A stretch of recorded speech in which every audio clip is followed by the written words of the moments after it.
kita rindu sosok B.J. Habibie.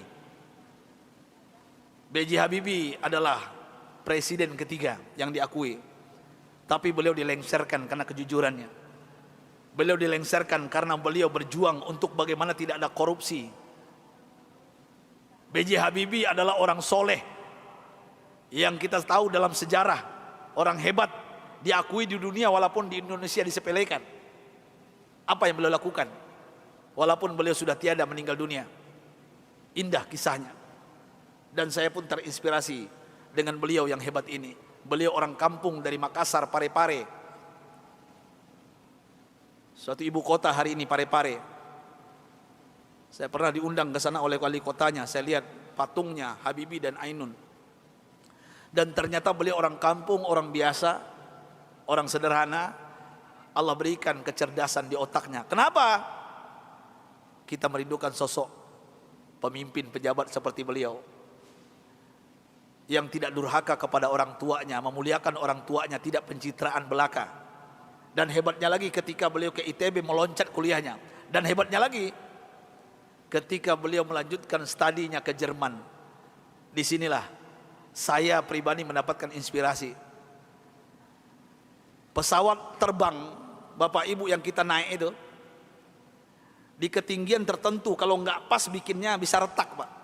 Pesawat itu bisa retak. Siapa yang bisa menyelesaikan itu? B.J. Habibie, Pak. Di dunia yang bisa menyelesaikannya B.J. Habibie. Sampai beliau digelari oleh teman-temannya di Jerman apa? Mr. Crack, Mr. Retak.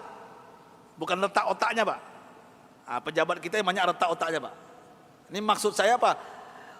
Pesawat yang retak itu beliau bisa menyelesaikannya. Ini kehebatan Habibie yang mungkin dilupakan oleh bangsa ini. Tapi ada yang lucu, aneh bin ajaib, ternyata beliau bukan orang tercerdas di dunia. Sampai beliau di Jerman, apa yang terjadi? Beliau tidak pernah ranking 1, ranking 2. Beliau ranking 3. Sampai beliau cemburu kepada 2 orang yang ranking 1, ranking 2. Dan ini orang Yahudi, Pak. Orang kafir, laki dan perempuan. Saking herannya beliau, padahal beliau apa yang beliau isi itu benar semuanya. Tapi saking penasarannya, bertanya kepada Yahudi 2 ini. Apa kata beliau? Aku mau tanya kepada kalian berdua, apa rahasianya sampai kalian hebat di dunia, ranking 1, ranking 2? Saya kenapa tetap ranking 3? Apa jawaban Yahudi 2 ini, laki dan perempuan ini? Oh, Rudi. Beliau dipanggil Rudi, bukan Habibie. Ya, Baharudin Yusuf Habibie. Rudi, this is our secret. Ini rahasia kami, nggak mungkin kami kasih tahu. Besok beliau tanya lagi, apa rahasianya? Besok tanya lagi. Berhari-hari beliau bertanya. Akhirnya bosan Yahudi 2 ini. Sampai Yahudi ini mengatakan, Bapak Ibu, rahasianya. Come here, Rudi. Sini, Rudi, kami mau mengatakan kepada engkau, tahukah engkau rahasia? Kenapa kami cerdas? Kenapa kami ranking 1, ranking 2 hebat? Apa jawabannya?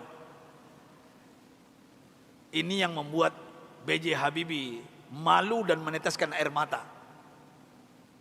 Pahlawan yang hebat ini, ketika Yahudi ini mengatakan, kami di sepertiga malam terakhir, jam 3 bahasa kita di Jakarta, bangun. Setelah itu kami mandi. Setelah mandi kami pakai baju yang wangi. Setelah itu kami ambil Al-Quran. Kami baca Al-Quran. Kaget B.J. Habibie. You read Al-Quran? Yes. Kalian kan kafir Yahudi, kenapa baca Al-Quran? Kami yakin dengan Al-Quran. Walaupun kami tidak mempercayai Al-Quran, mempercayai Islam, tapi kami yakin dengan Al-Quran. Heran B.J. Habibie, orang kafir Yahudi yang juara 1, juara 2 di Jerman ini, setiap jam 3 pagi mandi, pakai minyak wangi, baca Quran. Apa jawaban mereka? Kami baca Quran.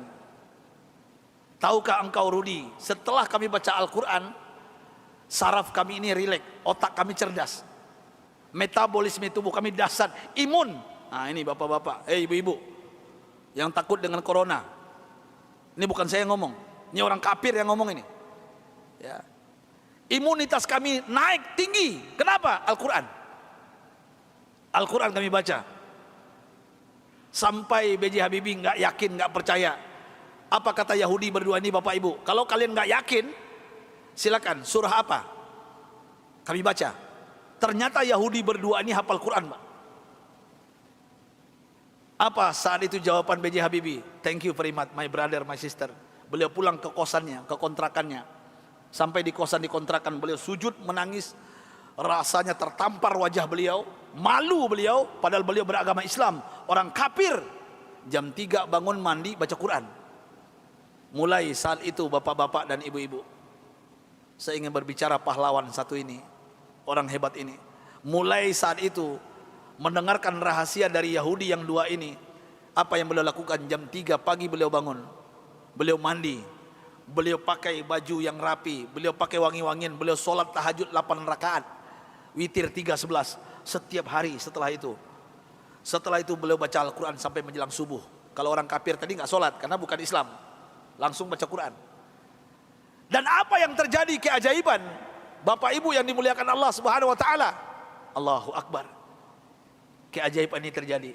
Semenjak itu, setelah itu B.J. Habibie berubah menjadi ranking 1. Yahudi yang 2 tadi turun ke bawah.